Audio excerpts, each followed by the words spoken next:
So today we will start with the objectives of business.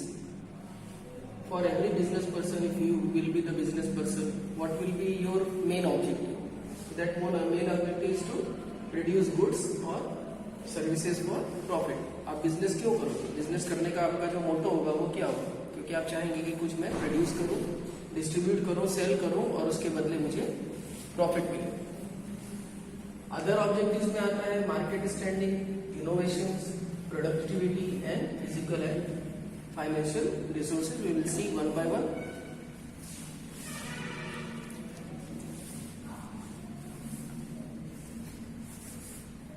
Although earning profit cannot be the only objective of business, its importance cannot be ignored. Every business is an attempt to reap more than what has been invested. Every businessman, whatever capital money they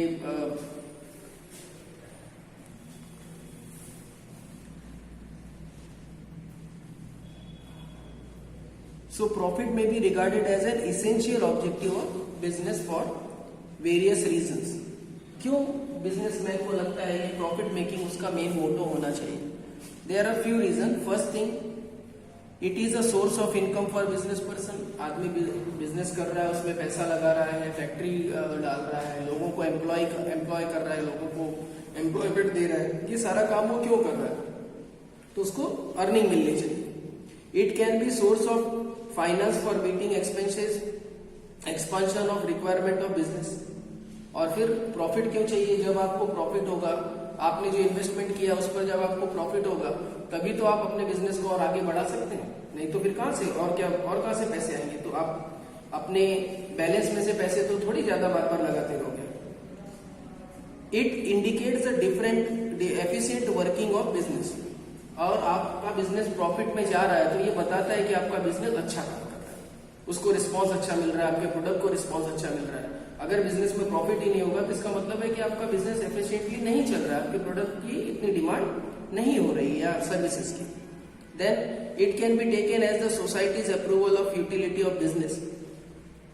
that means कि society भी आपके business को accept कर रही है. आपका product, आपकी services profitable आपको इनकम दे रही है, रेवेन्यू दे रही है अच्छे से. इसका मतलब है कि सोसाइटी में भी आपके बिजनेस की एक वैल्यू बन रही है.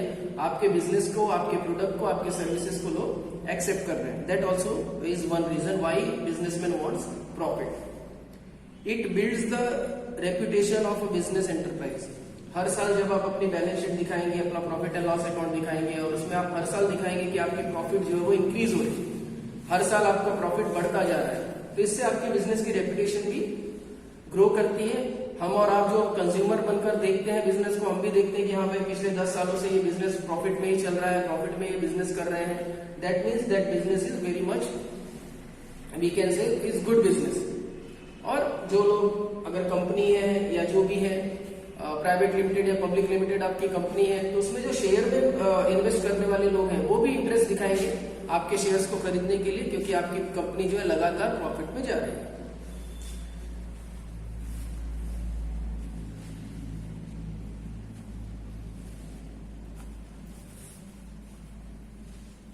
So that is one important reason why you do business. But only earning profit is not you can say one ambition in your life कि मेरा बिजनेस में सिर्फ मुझे प्रॉफिट ही होना चाहिए. उसमें और भी बहुत सी बातें होती हैं. So then we will see other objectives. क्यों? क्योंकि खाली अगर आप प्रॉफिट कमा रहे हैं तो इसका मतलब ये नहीं है कि आपका बिजनेस जो है वो एक रेप्यूटेड या एक सेटल्ड बिजनेस है. खाली प्रॉफिट कमाने से आप ये बात नहीं कर सकते. कई ऐसे बिजनेस हैं जो कभी प्रॉफिट कमाते हैं, कभी लॉस कमाते हैं, लॉस होता है उनको, लेकिन उनका गुडविल जो है मार्केट में बहुत अच्छा बना हुआ है. The objectives define in concrete terms that the business is going to do. Objectives also enable the business to analyse their own performance and take steps as necessary to improve their performance in future. तो objective आपका ये भी होना चाहिए कि हर साल मुझे पता रहे कि मेरे बिजनेस की जो फाइनेंशियल कंडीशन है, वर्किंग कैपिटल की कंडीशन है, प्रोडक्शन की कंडीशन है, मेरे जो प्रोडक्ट है उनकी क्वालिटी की जो कंडीशन है, उस कंडीशन के अनुसार मुझे अपने बिजनेस में कौन से चेंजेस लाने हैं, क्या लाना है. तो ये भी देखना, इसको लगातार ऑब्जर्व करते रहना, ये भी आपका एक ऑब्जेक्टिव होता है. Objectives are needed in every area where performance and results affect the survival and prosperity of business. हर वो जगह, हर वो बात, हर वो कॉन्सेप्ट जहां पर आपको पता है कि इस कॉन्सेप्ट से या इस फैक्टर से या इस एलिमेंट से हमारे बिजनेस का रेपुटेशन भी जुड़ा हुआ है और साथ ही इसी के बेस पर हमारा बिजनेस ग्रो करेगा, तो ऐसे सभी बातों को आपको ध्यान रखना पड़ता है। इसलिए ये मल्टीपल ऑब्जेक्टिव्स आपको दिए गए हैं।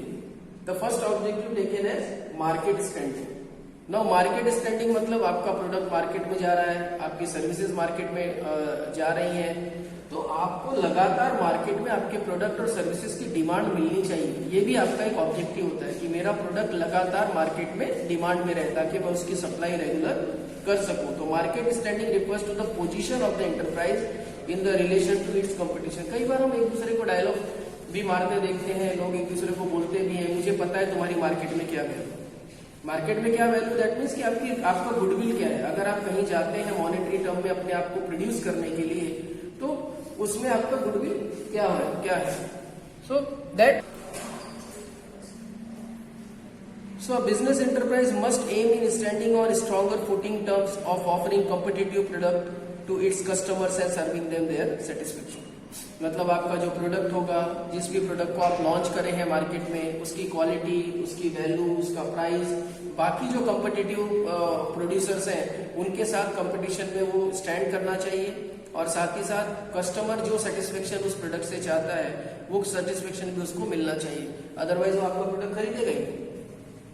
तो ये भी एक मोटो आपका होता है, एक बिजनेसमैन का ऑब्जेक्टिव होता है कि मार्केट में मेरी स्टैंडिंग कैसी है, मेरी पोजीशन कैसी है। तो this is first what you can say objective of business.